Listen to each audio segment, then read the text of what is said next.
The Greek world was full of musicians and poets who sang the deeds of gods and heroes, but none of them could compare to Orpheus.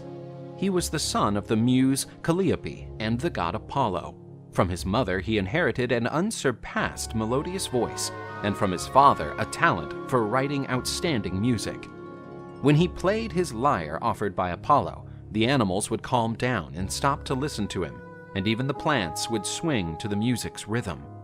But Orpheus was not only a virtuous artist, he was also endowed with great courage. The young man was part of the Jason crew in his quest for the Golden Fleece. Thanks to Orpheus, the Argonauts escaped the seductive siren song, since the hero managed to muffle the deadly melody of sea creatures with his own music. After returning from the adventure, Orpheus met the beautiful Eurydice, falling in love. Eurydice was the biggest fan of Orpheus's songs. The young lady's passion for the songs often made him jealous of his own compositions. During the couple's marriage, dark omens pointed to a turbulent future.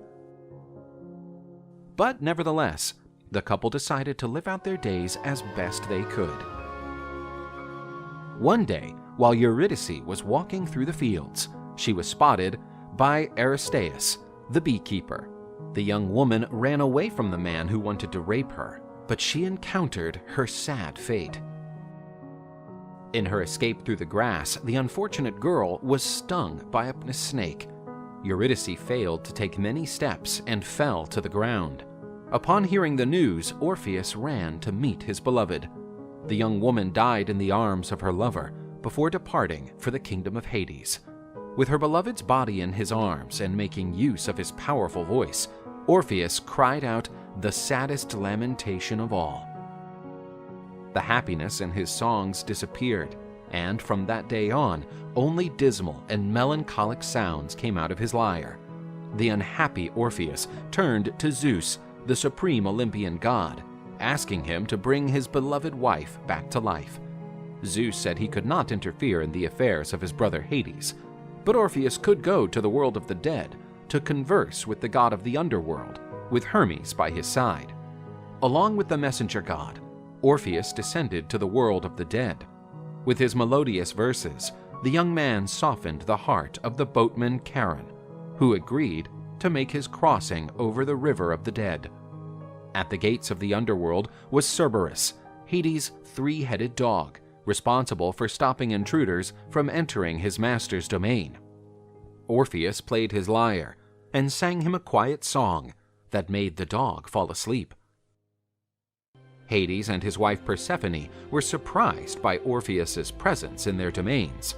Enraged, the gods said, "How dare you invade my domains, mortal creature?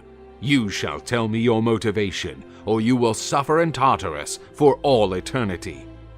"I'm begging you to allow me to return to the world of the living with my beloved Eurydice." Orpheus sang a sad song, and the boy's pain was tremendously felt by all. While Orpheus played his lyre, the world of the dead stopped to listen to him.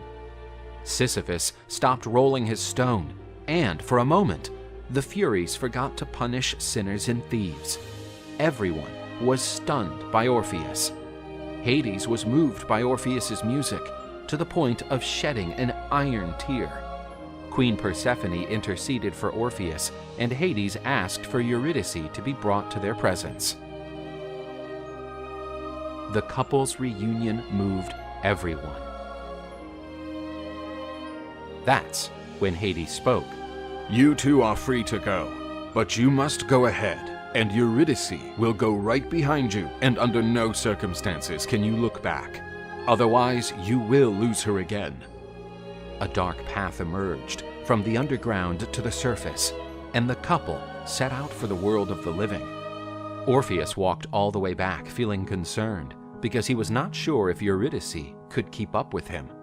When he was almost at the end of the tunnel, and the sunlight was already hitting his eyes, Orpheus couldn't contain himself and looked back to make sure his beloved was there. But at that very same instant, Eurydice was pulled back into the world of the dead. Orpheus still attempted to hold his beloved's hand, but it was too late. Orpheus was desperate and wanted to return to the underworld, but Hermes stopped him. The desolate Orpheus sank into a terrible depression, and his music never rejoiced again. Sometime later, he was found by a group of Bacchantes, the Dionysus's priestesses, who wished to sleep with the young man, but he could only play and sing his sad songs. Enraged, the Bacchantes threw stones at Orpheus, but the power of his music dodged them. The Bacchantes decided to muffle the music with bells, screams, and drums. No longer protected by the music, Orpheus was killed and pierced by the Bacchantes. His remains, along with his lyre, were thrown into the river. The dismayed Muses picked his divine lyre and honored him by turning it into a constellation. Despite his sad end, Orpheus's spirit was free to meet his beloved Eurydice in the Champs-Élysées.